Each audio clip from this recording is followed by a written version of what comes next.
Watch as this journalist staggers out of his apartment in Islamabad. He's just been tied up and beaten at gunpoint by men identifying themselves as members of the intelligence services. First they keep me there on the bed.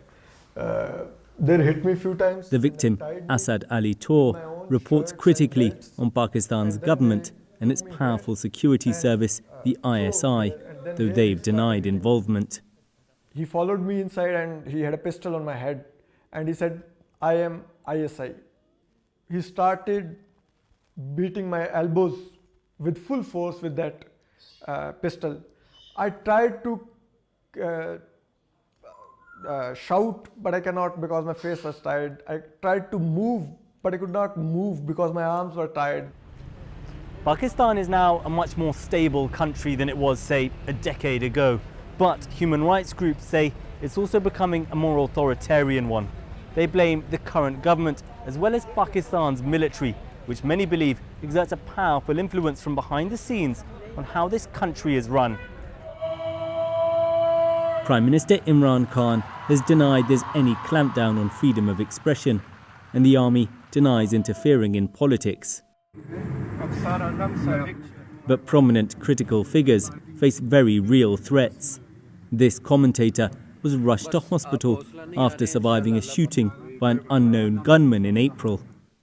Whilst this was a social media activist being picked up by suspected members of the intelligence services and bundled into a car.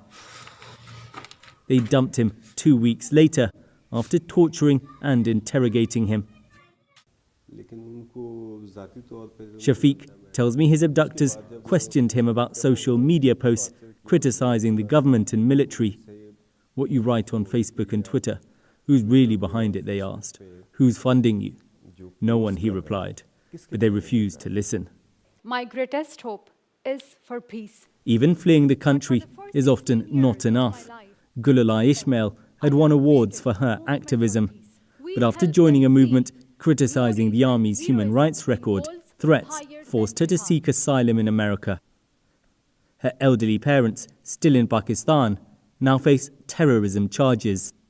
Pakistani state authorities are kind of giving collective punishment to our family to basically to teach us a lesson that if parents ever try to and if they dare to raise a daughter who will speak truth to the power for her basic human rights and for her community's basic human rights, then this will be the fate. Not just the daughter will suffer, but the parents will also suffer. Censorship in Pakistan is not absolute. Opposition figures do appear on local TV channels. But journalists say they know what they can and can't air and what dangers they face. Sikandar Kamani, BBC News, Islamabad.